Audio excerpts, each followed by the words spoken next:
friend of mine, we working at the textile plant together, invited me to come to a meeting.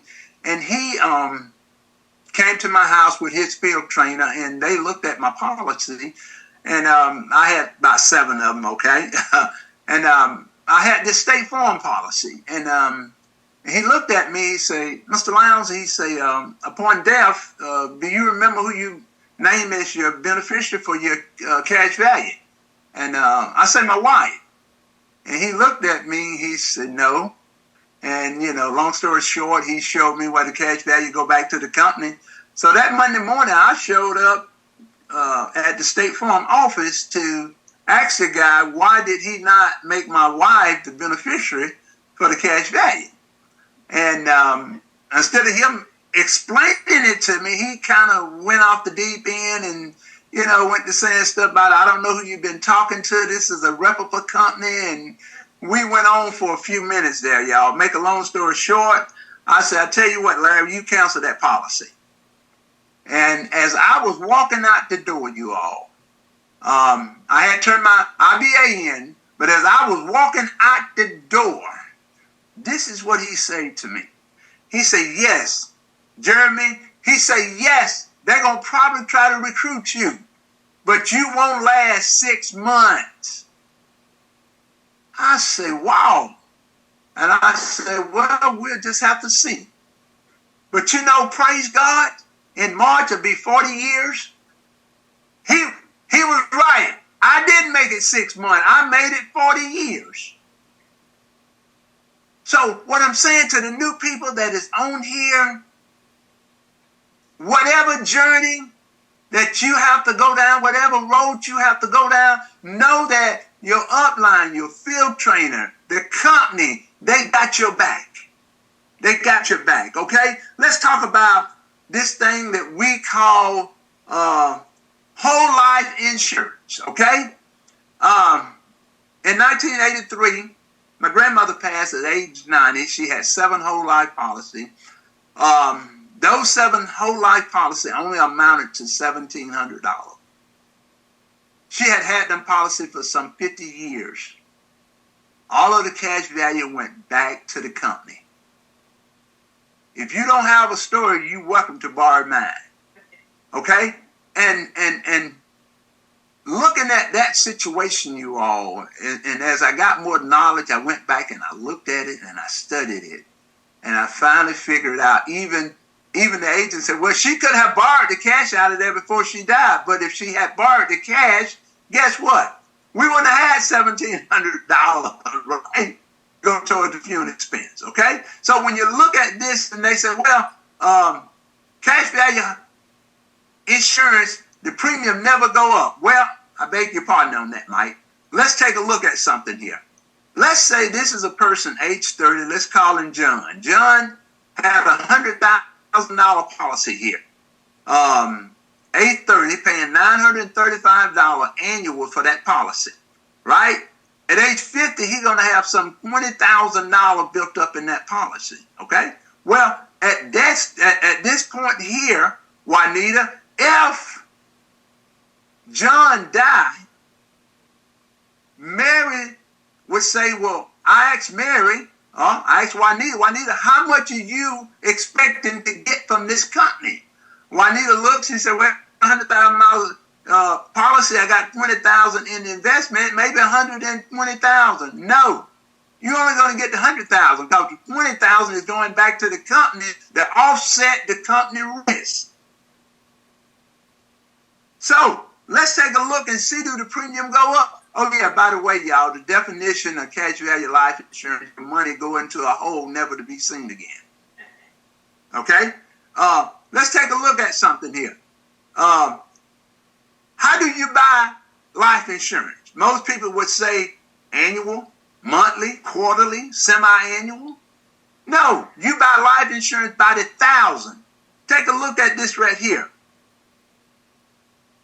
At age 30, John was paying $9.35. What you do, take your annual premium, $9.35 divided by the 1,000, divided by 100, not 100,000 now, divided by 100, your cost per 1,000 is $9.35, right? Now, because the company is only on the hook for how much? At age 50, they only on the hook for $80,000 because they got $20,000 to offset their risk. So now the 935 at age 50, the cost per thousand is $11.61. Ooh. But at age 65, you all, right? He got $45,000 built up in the cash value, but the cash value go back to the company. So now the company is on the hook for only how much? $55,000. So the 935, 55 divided by the 935, now you're paying $17 per thousand for it. So yeah, cash value whole life do go up. Okay? Now, let's take a look at this bad, what we call universal life, variable life, okay? That's the thing that they came up with probably some 40 plus years ago, Mike, to try to compete with what A.L. Williams had out there, right? This is an insured male, age 28, got $100,000, monthly premium $73 a month. The monthly cost per thousand, monthly premium $7.19. Surrender charges for 10 years. Class is a non-tobacco unit, interest rate, loan interest rate, interest rate 4%, but the loan interest rate is 8%. Well, how are you going to ever win when you're only getting 4 to save your money and you got to pay 8 to get it? You're never going to win that money game like that, y'all. But look at here. It say the truth about universal life. A universal life policy attempts to split a whole life policy into a separate component, a term insurance and accumulation side fund, while providing more flexible than the existing under the traditional whole life policy. Normally, a premium which is flexible is paid to the life insurance company. From that premium, certain state expenses are deducted and the remaining premium is deposited into the side fund. From the side fund, the mortality charges are deducted and the remaining money in the side fund accumulated. Any certain interest rate and the interest accumulation rate is sometimes tied into a money market or a T-bill, right, with certain modification. Now, somebody say, Coach, what do all that mean, right? Let's take a look at here. This is the bucket. Okay. This person, John, was age 28, monthly rate 0.12, insurance cost $12 per month. How much going in the side fund? $53.81. In 10 years, now the monthly rate is 17 cents, $17 monthly. How much going in the side fund? $48.81, right? 20 years, 48 years old, $36 a month. How much going in the side fund? $29.81. But in 30 years, the cost per thousand is 91 cents per thousand, $91 a month. Whoa, you got a problem. You don't have enough to pay the monthly premium because you're only paying, what, $73? But the insurance cost is $91. Now you got to start dipping. Now, $25 got to come out of that side fund, Mike. And man, at age 40, it's over with because the cost of the premium is $249 per month. There's a minus $183 got to come out the side fund. So that's why these clients that have had these policies for 20, 25, 30 years is getting a letter in mail saying, this is what you're going to have to start paying if you want to maintain this policy. Wow. Take a snapshot of that, you all. Okay? But we say here, cash value, whole life, universal life, variable life, or whatever it may be, right? What we're going to find out here is that John and Mary, they had a $100,000 policy here, universal life, variable life, whatever we may want to call it. They paying $225 a month for it, right? At age 65, they will have $76,000 built up in there, okay? But we say, look at what we can do when we show up. It say, Good things happen when Primerica show up, y'all. Y'all say that to your neighbor.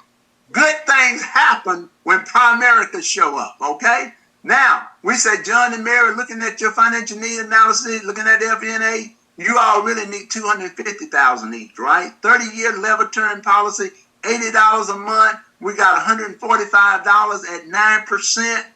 At age 65, you all, they got $265 built up in their investment. At that point, how much life insurance do they want to buy? Really don't need any, right? They got the 401k, they got social insecurity, blah, blah, blah. Okay, now, let me tell you a quick story. A few months ago, I was dealing with a young lady. She worked for the government. I did a church seminar, and this was a pastor's daughter. And she walked up to me and she said, Mr. Lyons, I want to sit down and talk to you and kind of show you what I have and just take a look at it. She had a universal life policy she was paying $100 a month for. She got $20,000 built up in that policy. Okay? I pointed out to her that if she was getting that money out, it was going to cost her, I think, something like 5%, 6% to borrow that money out of there. Okay? But make a long story short, she had a group life insurance plan. I think it was like $396,000, and but total together with that $100,000 variable, universal life, she was spending $258. It was getting ready because it was getting ready. That group plan was getting ready to change. She was going to be paying $258 a month for that $496,000 plan, the variable life in the group plan. Okay, I went in, 48 years old now, y'all. Listen to this. A $500,000 plan, okay, only cost her $154 a month. We rolled over $23,000 out of that universal life policy, gave her $500,000 in coverage, okay? She spent $258. The insurance, $500,000, $154. We got $104 to go into her Roth IRA, and the excuse me, and the $23,000 that we had to go in her investment. You all, 20 years down the road, that $23,000, that $104 would be worth some $80,000. Now watch this. As a district leader, this is what you would have made. You would have made $668 on the life insurance side, $345 from the investment side, for a total of $1,013 with a district leader, you all. How many district leaders we got out there? As a district leader, for maybe 2 hours of work, you would have made over $1,000. But look what Paul and Mike and Juanita, okay, RVP now, right? Look at what they would have made. Or maybe look at what I made, Paul, okay? Look at here. $1,961, 110% contract. Somebody say RVP is the place to be. Okay? $1,961, right? It's what I made.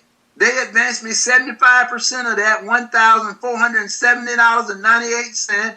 I made $713, Mike, on the investment side for a total of $2,183. Where else can you go and work 2 hours and make $2,183?